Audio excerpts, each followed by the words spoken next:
Welcome back to New World Next Week. I'm James Corbett of CorbettReport.com. And I'm James Evan Pilato from MediaMonarchy.com. CDC urgently requests your assistance. We've got that story plus bankrupt Bayer. But first, part man, part machine, all cop. Robocop is here. At least maybe his helmet is here. New police helmet, scans for COVID-19, and, some biometrics as well. This coming from thefreethoughtproject.com. And again, everything we always include on these shows down in your show notes. It took how many years, of course? 33 years. But Robocop is basically here, or at least again, his helmet is here. His smart helmet is here, and it can screen airport passengers for the COVID-19 virus, as well as provide the scanning officer with other vital records. Public officials in Flint, Michigan can't provide clean drinking water to their residents, but travelers to Bishop International Airport can get a glimpse of the new robotic cop helmets where they are currently deployed under the guise of the scamdemic. The smart helmet, produced by Italians, I would have thought better of my Italian brethren. They can scan travelers' body temperatures from over 20 feet away, but of course that is not its limit. Facial recognition software is installed, which can provide the police officer with information related to outstanding warrants. If you're on an ever-trustworthy no-fly list, it can read license plates for outstanding warrants, stolen vehicle information, criminal history, essentially anything the police state would like to look into. Police use facial recognition smart helmets to conduct indiscriminate surveillance at airports. You can see the local WNEM TV5 video. Flint Bishop becomes the first U.S. airport. So again, that's maybe the extra sort of insult to injury. Sorry, your water's poisoned, but here's Ed 209. So remember the plot of Robocop. We were tweeting about this with some friendos the other day, and they were saying, oh gosh, yeah, it's turning into, some sort of dystopic story. It's almost like we need Robocop. And I said, you'd laugh. But remember the plot of Robocop. In a dystopian future, Detroit is on the verge of collapse due to financial mismanagement and a high crime rate. The city signs a deal with the mega corporation Omni Consumer Products to run Detroit's police department in exchange for letting OCP rebuild rundown sections of the city into a high-end utopia. I'm not sure if they were going to call it Sidewalk Labs or not, but the bonus note on top of all this, James, on the 20th anniversary DVD of Robocop, one of the producers says the film was fascism for liberals, a politically liberal film done in the most violent way possible. So these stories in our first segment, James, both kind of real and imagined, both happening in Michigan with, of course, Democrat Governor Whitmer, one of the scamdemic's biggest fans, eh? Exactly, yeah. Fascism for liberals. That's a great way to get everyone on board. We have something for everyone, except for those pesky people who care about human freedom. But who cares about those cringe weirdos, right?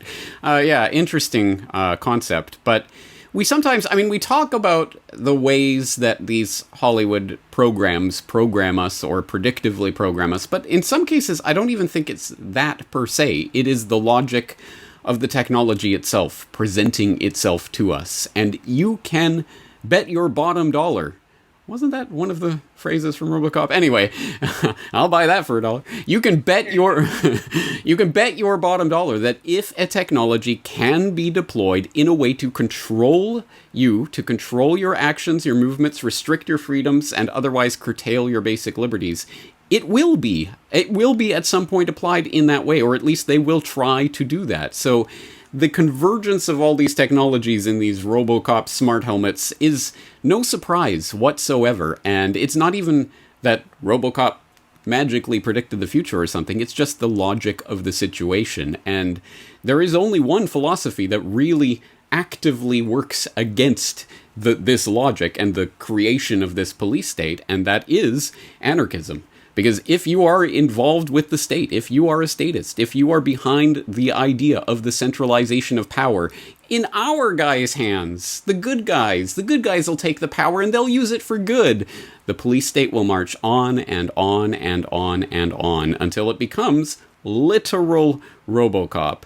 And how far are we from the point where it won't be like we're seeing all this stuff from Australia with pregnant women being hauled out of their homes by police thugs. It'll be police robots hauling pregnant women out of their homes. There will not even be a human being to even attempt to reason with. And we all know how that goes in Robocop with Ed 209. So let's not see how that goes in real life.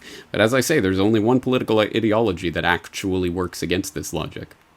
And that would be actual anarchism as an idea, not what Clinton News Network said, oh, these anarchists burning stuff. Yeah. Absolutely not. Again, crazy 9/11 conspiracy theorists like ourselves have been yelling about this for 15 years, that Bush and Obama both helped normalize police state torture, and it's all here. Again, James, I think Annie was the different sort of predictive programming you were thinking of there, or that bet your bottom dollar. That's about big government. It's been 30 years since I've seen Robocop, so you'll excuse my haziness. That's all right.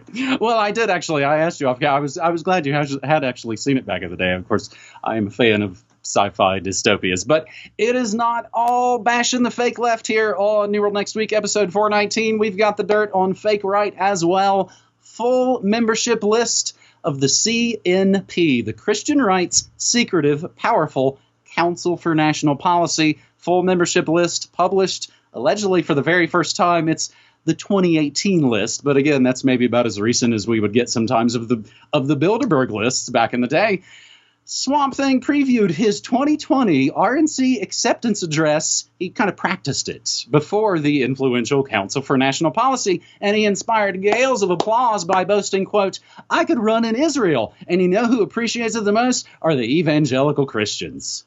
The White House actually videotaped Trump's speech, proudly disseminated it online, conspicuously missing from the footage is anybody from the audience. And no, it's not because of the scamdemic.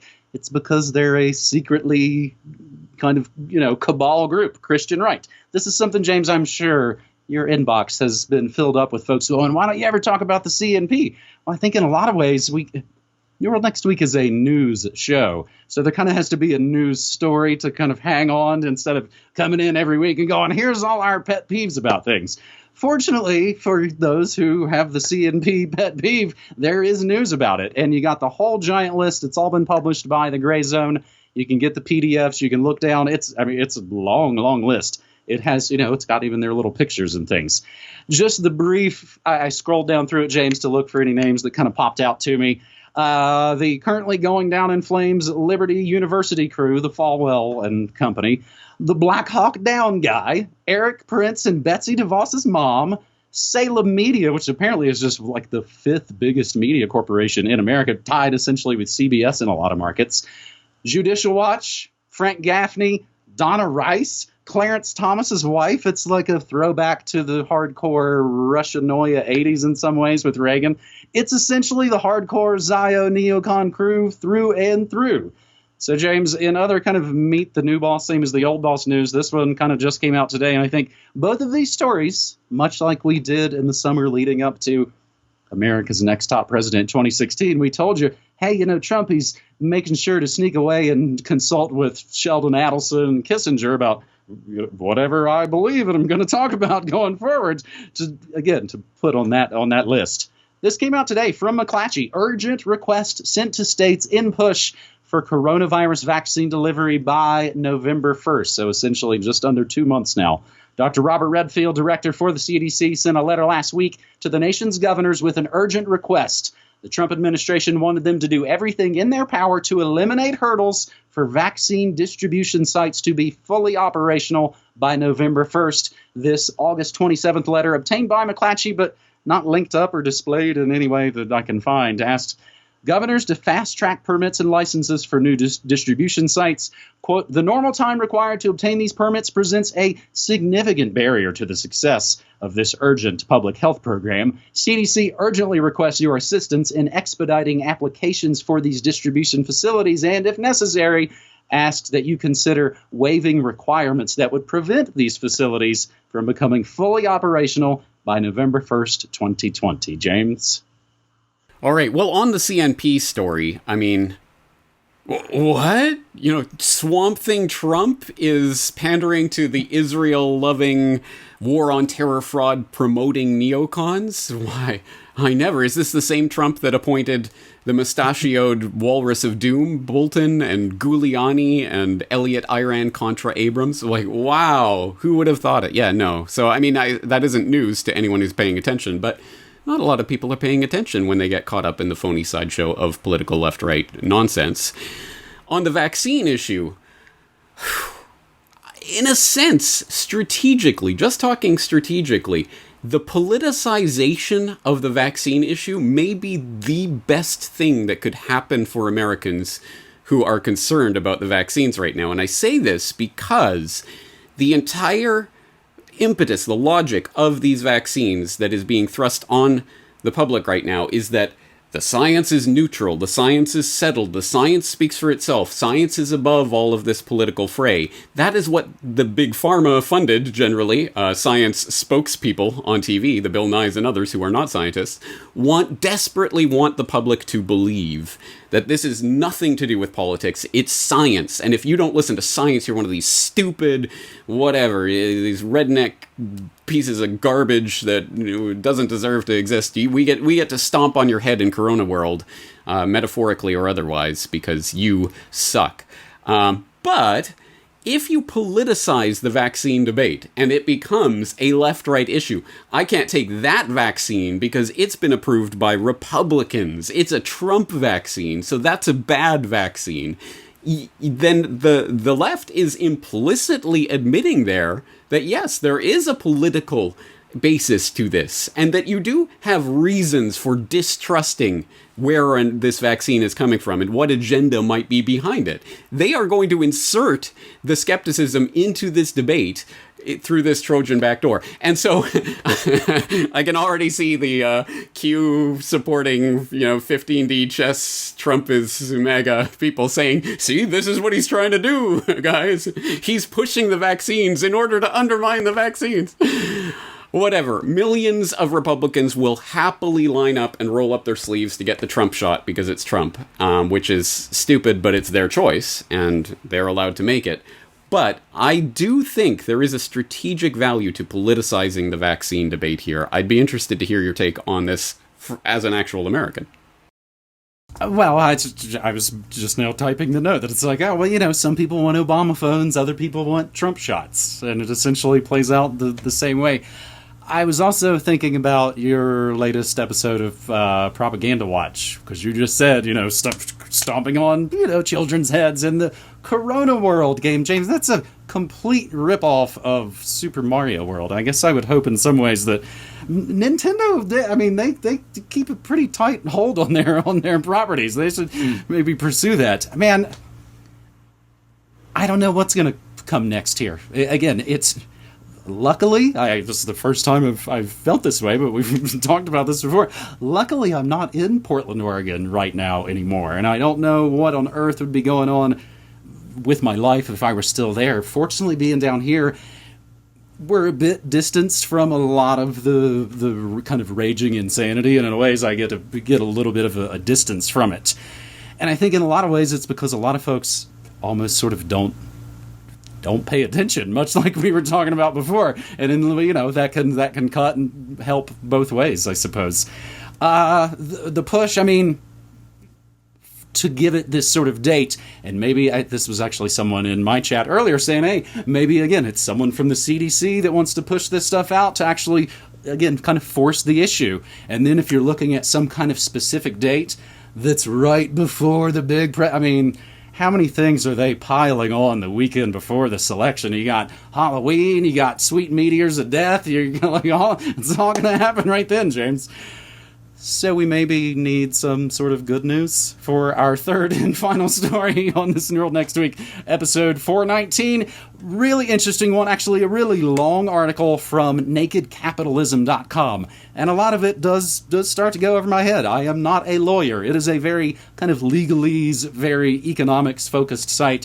But I've tried to essentially boil down the story to its core. Lawsuits target Bank of America, Credit Suisse, and Bayer over their disastrous acquisition of Monsanto, a series of blockbuster cases against some of the very biggest names in European business haven't gotten the attention they warrant, in part, of course, due to the scamdemic. There's lawsuits against unrelated things, I believe, Deutsche Bank, UBS, Credit Suisse, Volkswagen. They're in their whole own trouble. But basically, Bayer, Monsanto, and all the financial instruments around it that help fund that and make a bunch of money off of these transactions. Those are the focus of Houseman v. Baumann, a derivative lawsuit over Bayer's disastrous acquisition of Monsanto. The sort of novel feature in this case, the interesting part that it's being sort of played out, is that they're doing it in New York State court, but basically using the parent company's governing law, which for Bayer is the German Stock Corporation Act, as the basis for asserting causes of action. So even if you've been paying attention to the business press, as Naked Capitalism writes, it's hard to appreciate how appallingly bad the Monsanto deal has been for Bayer, not just in conception, but also in execution. Yes, nearly every penny of the $66 billion that Bayer paid for Monsanto has gone poof. Yes, Bayer is the first time in German corporate history that a public company got majority vote of no confidence from its shareholders, and yes, Bayer is at risk of bleeding out over seemingly endless Monsanto-related liability claims. Roundup, as we've talked about many, many times, taking the center stage. What would normally be a big deal litigation drained to Canva, even the second one is like an afterthought, is a whole other problem. Unlike any other company ever facing similar litigation, Bayer has neither taken Roundup off the market, they haven't reformulated it, and they haven't put a cancer warning on it. As Naked Capitalism writes, it looks like Bayer will eventually declare bankruptcy. So, James, the question of all of this is, why? Why would they take on such a giant economic disaster? I have my suspicions. What about you?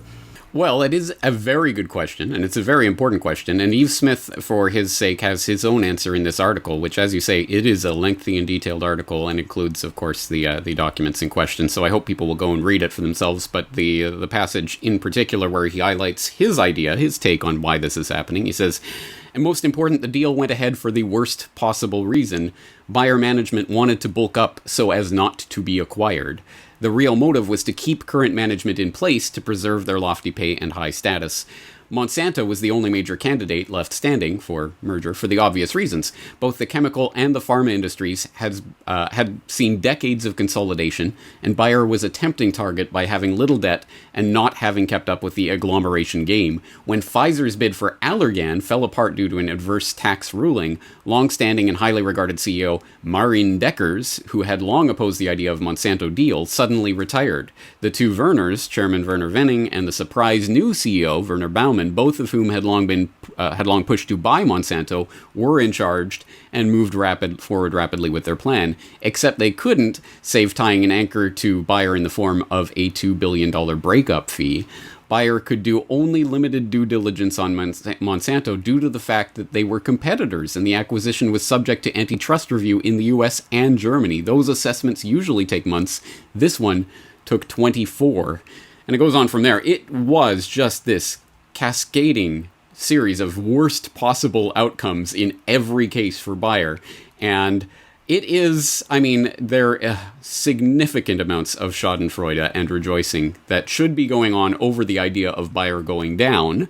I hope our audience will be informed about this, because we've talked about Bayer over and over and over through the years here on New World Next Week, but I will direct people to a video I did on the hidden history of Bayer a few years ago, talking about the 100th anniversary of Bayer's invention and use of chemical weapons in World War I, yay, and some of their other shady shenanigans over the years. And of course, episode 340 of my podcast, where I talked specifically about Bayer plus Monsanto equals a match made in hell, if you need to get caught up on the story. But it is a good thing that Bayer is going down, but why precisely? Obviously there are the individual motivations of the two Werners and other things that Yves Smith is pointing to. But generally speaking, a large corporate empire like this does not just go down without machinations behind the scenes. I guess that's the conspiracy theorist in me talking. So I have the feeling this is not the end of the story, but I have the sense, I have the feeling that I can see the Ewoks dancing around the funeral pyre of Darth Bayer here, and I feel like the Jedi on the side. I know that this isn't the end, of the story. This isn't the full ultimate victory of good over evil. It's not quite complete. But I'm not going to sit there and spoil the Ewoks dance party, because we need something like that at this time. Let's say this is not the end of the story, but it is a good thing that Bayer is going down, and we can at least publish and publicize and get the word out about why this is a good thing to educate the public so that its inevitable successor cannot rise into the same position of prominence.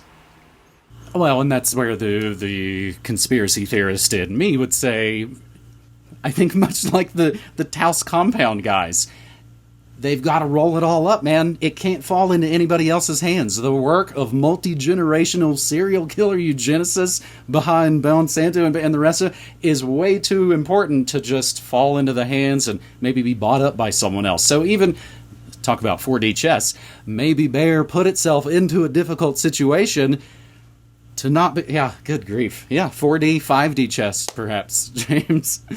Plus, all the pop culture references that folks could handle, which is a lot of my stock and trade in the Media Monarchy Kingdom.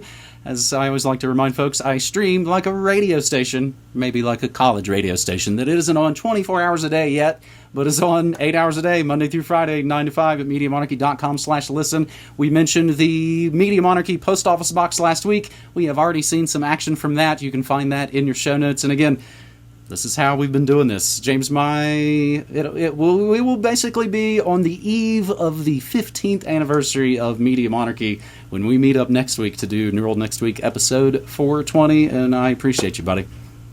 James, I think if we ever start an EDM duo act, we should call it Ewok Dance Party. What do you say? Well, after the Nintendo lawsuits for... Yeah, good point. Yeah, Disney will definitely sue. Okay. We'll rethink that. Please leave your suggestions in the comments. But we'll leave it there for this week. James, thanks again. Talk to you next week. All right. Thanks, buddy. Take care.